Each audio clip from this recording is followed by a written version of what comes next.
Have you ever felt different from others? Not just unconventional, but really different. If you've clicked on this video, you've probably wondered if you might be on the autism spectrum. Although every autistic person has a different experience, there are some traits that are commonly shared. Here are 10 signs that you might be on the autism spectrum. This is a disclaimer that this video is for informative purposes only. It's not intended to diagnose any condition. Please reach out to a qualified professional if you want to explore the possibility of an autism diagnosis. Okay, number 1, you can't tell what others are feeling emotionally. Have you ever been accused of having no empathy? If you're autistic, you've probably heard this comment sometime in your life and found it strange. You really do care what others are feeling. Problem is, they don't actually tell you their emotional state. They just signal it with subtle facial expressions that seem like unreadable contortions to you. If you've ever been frustrated trying to solve this complicated visual puzzle just to know what someone is feeling, you might be on the autism spectrum. 2, you find it difficult to function in a group. Do you consider yourself a team player? If you're autistic, you may have had difficulties functioning in a group. How can you function when there's no clear procedure for what to do and say to everyone? How can you cooperate with others when they're always getting in your way? How can you keep track of multiple conversations at once? How can you follow the rules of a game or activity that are not written? Why is everyone acting like you are the obstacle? If these questions overwhelm you when trying to function in a group, you might be on the autism spectrum. 3, you feel like you have no real friends. Do you find it difficult to make friends? If you're autistic, it might seem impossibly mysterious. You might have been frustrated that the friend-making procedure is not documented anywhere. You might have spent endless hours agonizing over the mystery of how others make friends so easily.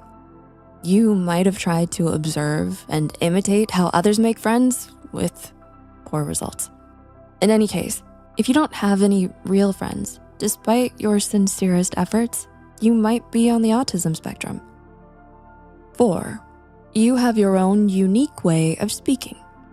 Have you ever been nicknamed a professor or a robot?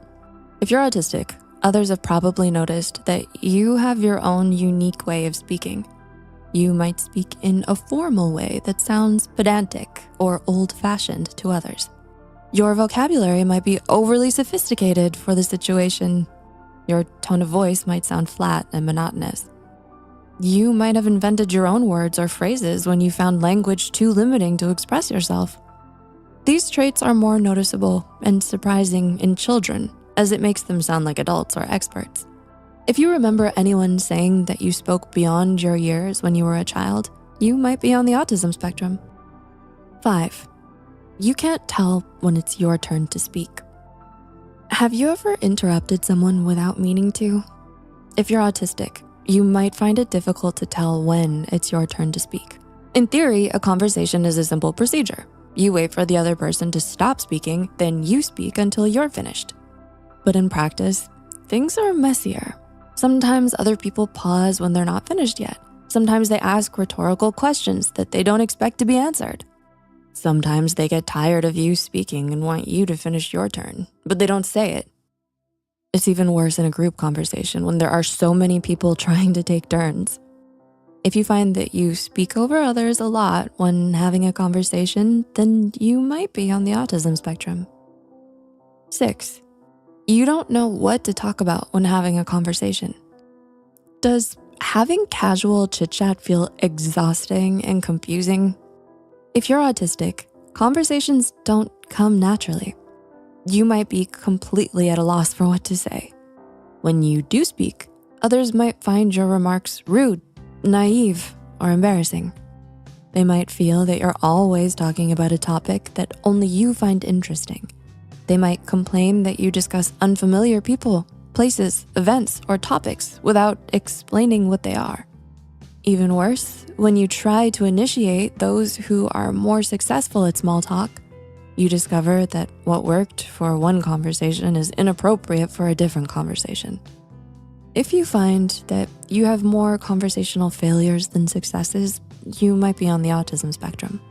Number 7, you're bothered by sounds which others don't notice. Have you ever felt overwhelmed by noises that others feel are normal? If you're autistic, sensory overload is a common problem. You might have an extreme aversion to loud and crowded places like shopping malls, stadiums, and concerts.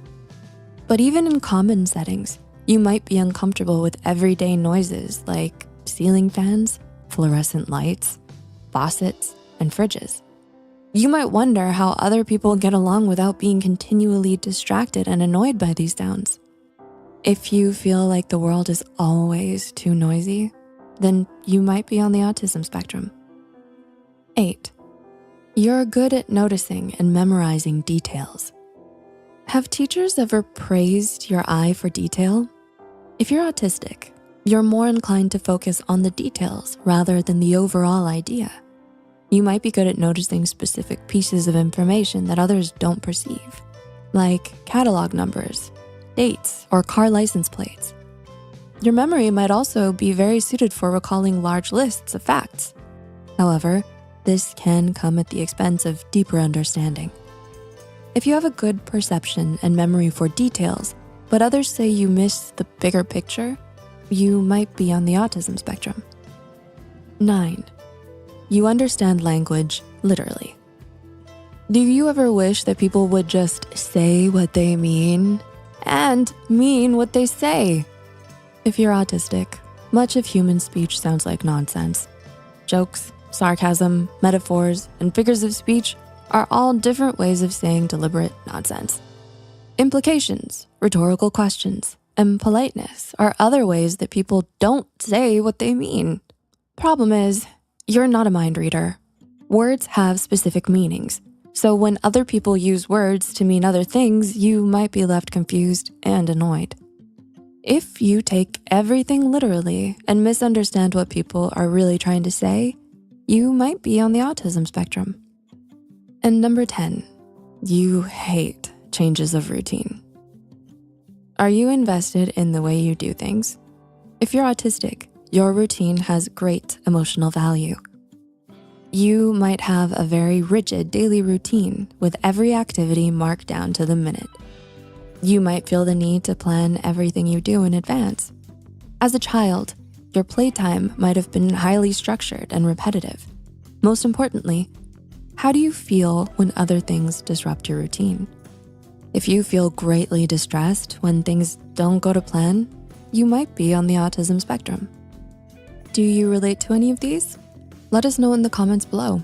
And don't forget to like and share this video if it helps you and you think it could help someone else too. The studies and references used are listed in the description below.